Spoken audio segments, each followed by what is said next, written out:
The Paschal Baseball Coaches Show is brought to you by the Lone Star Podcast Network. You can find the show on Spotify, on Apple iTunes, on any place podcasts are found. But if you want to hear more high school sports-related shows, head over to LoneStarPodcast.com. And if you would love to get a show for your high school sports team, when you're on LoneStarPodcast.com, look for the link that says Coaches Show.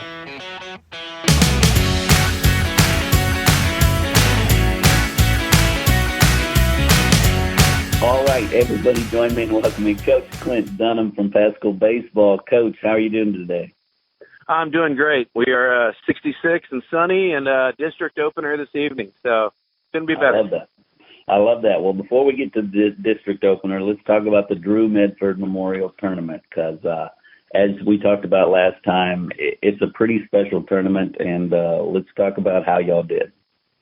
You know, it was a great weekend, and we started off. We had the team dinner Wednesday night, and we had 28 of 29 teams in attendance at Paschal, so that was really neat. Tournament kicked off. We had LD Bell to start, who was a former district foe of ours, and Coach Tiger just came from there, one of our new coaches, so kind of fun for him to get to coach against kids he used to coach, so that was cool. Played a good baseball game against him, and in tournaments you can end up in ties sometimes. Yeah. So we ended up with a tie and 2-2, real good ball game. Had the winning run on second base with one out, and we couldn't quite get him in. So kind of left one out there that we thought maybe we could have had. But we faced a really good pitcher, so good to scratch a couple of runs across. You know, we had a big hit in that game that scored a couple, and it was just a good, well-played ball game. Nice. And then you the second game of the first day was Trinity Valley. Much different story on that one. Yeah, it was. And you know, we played Trinity Valley last year. They beat us in a game where we felt like we were should have been a much more competitive game. So it was good to have them back on the schedule this year. They were a little younger, and we came out and swung the bat real well. They scored 3 in the first and scared us a little bit. We answered right back with quite a few more. So it was nice to get a game where we kind of felt it was comfortable most of the way through. Nice.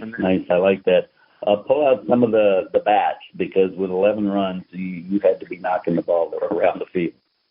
We did. You know, they walked quite a few to start, but we did have good weekends from a few different guys. Christian Girard, we call him Cookie. He's been hitting the ball well. He's been really just having good at bats. So that, you know, that night he had 3 walks, and it was one of those I've been telling him, I know you're trying to hit and get your way in the lineup, but just keep giving us those good at bats, getting hit by pitches, drawing walks, and finding a way on base, and that's just as important. And he's done a really good job of that. So real happy with how he's done lately. That was nice to see. And then got a couple big hits from Hudson Sharp. He kind of blew the game open, but he swung the bat really well all weekend. So it was good to see a couple of the balls that he hit finally start falling and throughout the weekend. Excellent. And then day 2, you went up against a Arkansas team, Greenbrier. Yeah, that was super cool. That one was for me. It was so it's a guy I coached with in college, Michael Milam. Coaches at a school in Greenbrier, Arkansas. They're a 5A school there. They have 6 classifications. They're one of the top probably 10 teams in the state in 5A for Arkansas. And he reached out and said, "Hey, we'd love to get a tournament out of state somewhere." And I said, "Hey, we host one that's awesome." So they came in from Arkansas. They played 4 games. They loved it. They just raved about how good of a time they had in Fort Worth, and that was really cool. So that was fun for me. We played them to a tie. So got a text from our former college head coach and said, "Don't know who to cheer for. I hope you guys both beat each other up today." And you got a tie. We texted back, and we ended up tying. So it was a good time. But another one where we look back and. You know, we had the winning run on second base again and just couldn't quite get them in. So ended in a tie, but gave ourselves that chance again. I love it. And then, much like the first day, the second game was a different story against Oak Ridge. Yeah, the Oak Ridge game, they started a young pitcher. He walked quite a few guys, and I got that confused with the Trinity Valley. Trinity Valley, we swung it well, but the Oak Ridge game, they came out and just walked quite a few early on. So that made it kind of a different game.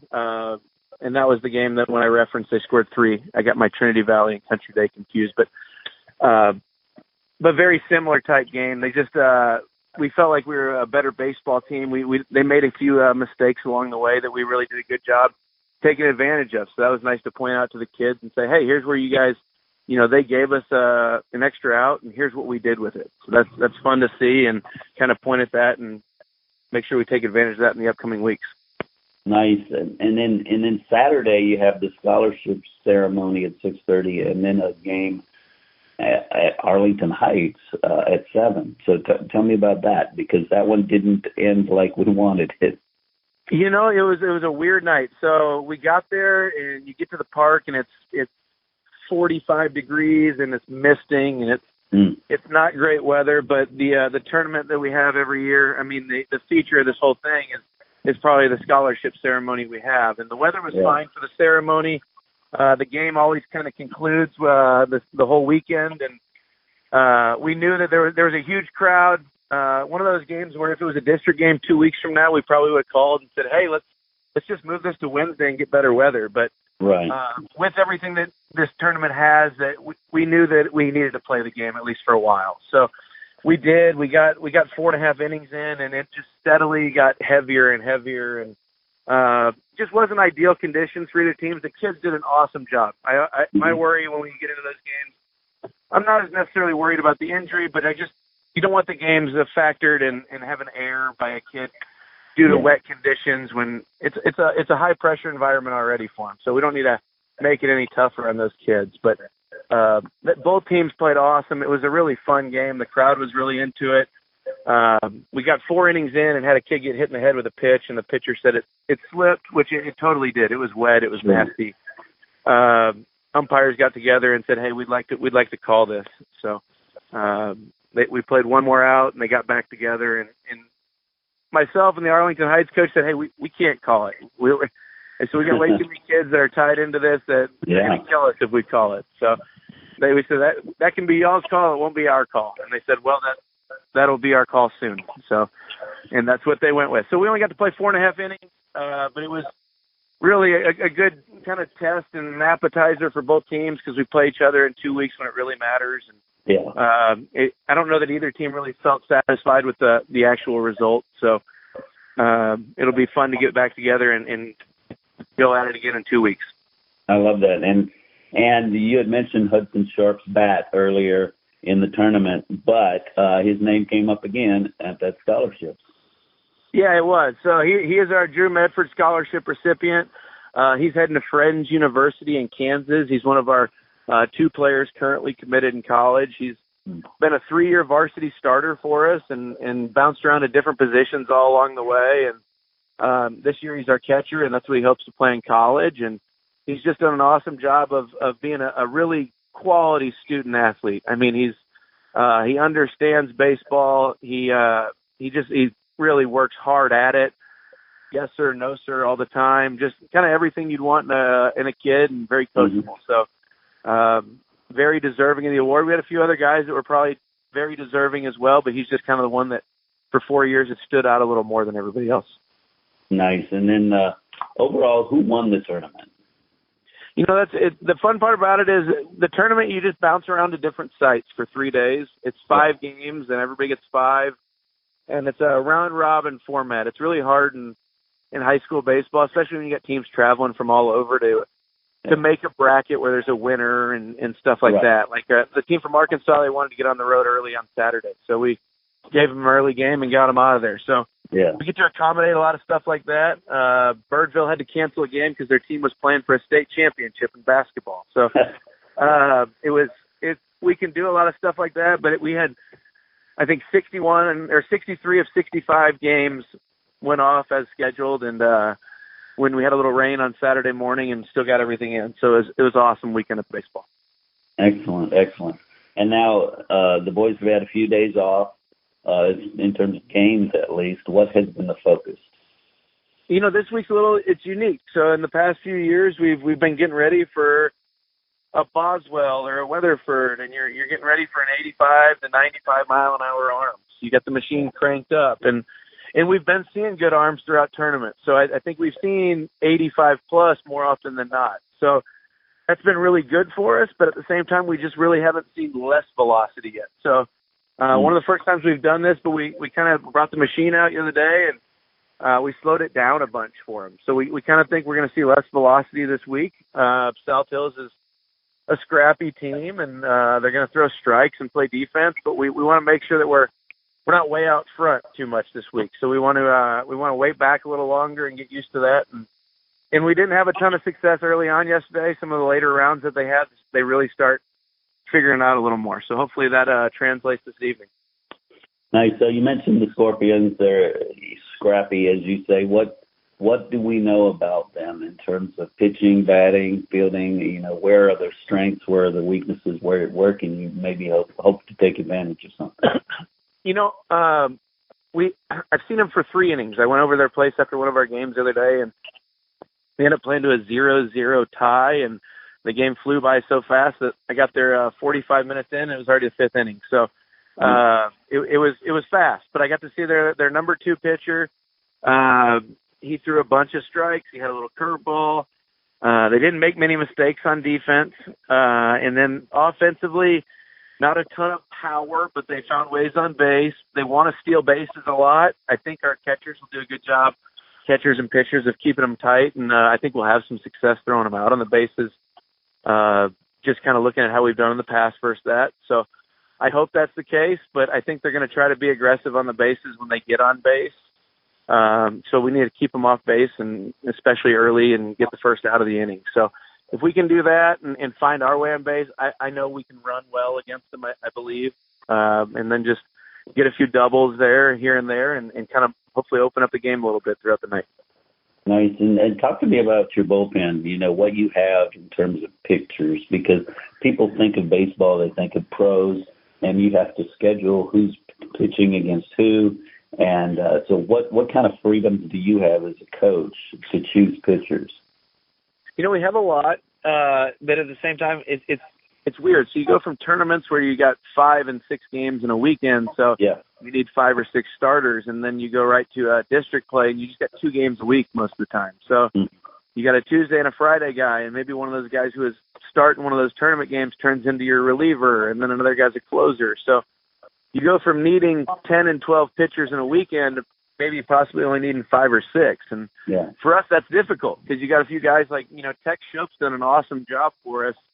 And he'll have to start coming out of the bullpen or start throwing on Saturdays. And, you know, Matthew Hernandez has done an unbelievable job an inning at a time as a sophomore. And so we got to find innings for him. But at the same time, we want him to be our closer. But hopefully we're winning games by enough where we don't need a closer. So,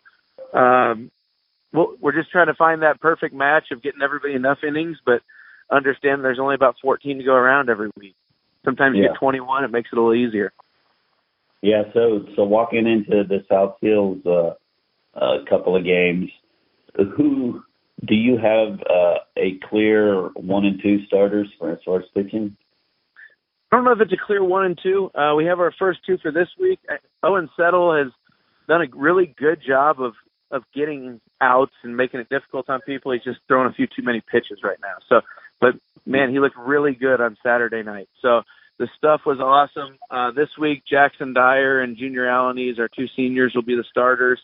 And Owen will be the first guy out of the pen on Friday. We're going to let him rest up a little bit on the mound from Saturday's outing tonight. So those 3 have kind of stood out, but Tex Shope's done a really, really good job too, is kind of throwing his name in there as well to be one of those starters. So those 4 have done a good job, and then Matthew Hernandez out of the bullpen has done an awesome job. So I think those are the 5 we'll lean on a bunch in district, but and then we got guys who maybe we need to get them JV innings that are sophomores that we can go give them a start down there and let them throw 5 or 6 innings so we're stretching them out a little more. So lots of options, but it's really good options to have.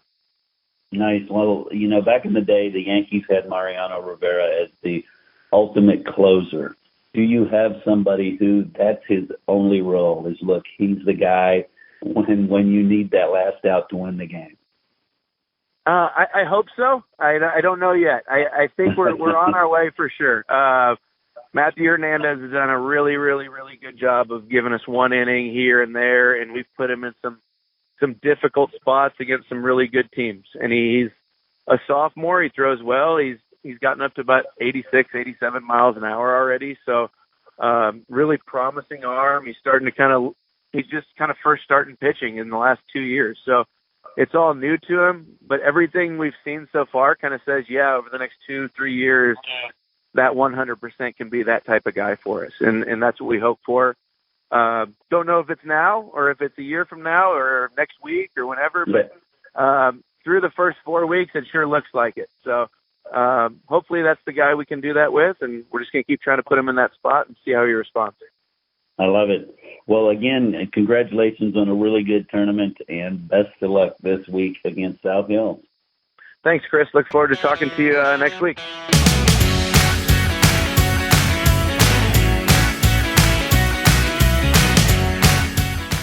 Hey, I want to thank you for listening to the Paschal Baseball Coaches Show and remind you to get out there and support your Panthers. Get to their games, let them know that you are rooting for them. Share this show and let everybody know about Paschal Panthers baseball. Hey, do you dream about a career in sports media, hanging out with legends of sports? I'm Chris Doelle, and I went from being an absolute nobody to speaking at the top sports conventions, to hosting some of the top sports podcasts, and publishing 5 books and more.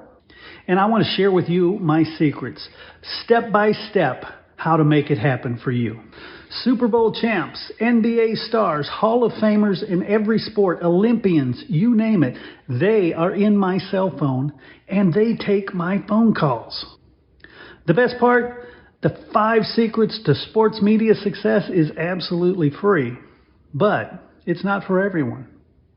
I'm not going to waste my time giving it away to wannabes and quitters. I do not have time for that.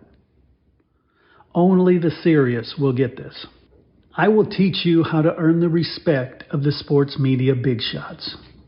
I will teach you how to score connections you never felt possible, but will change everything in your sports media career. And I'll teach it just like I did it, building it from scratch.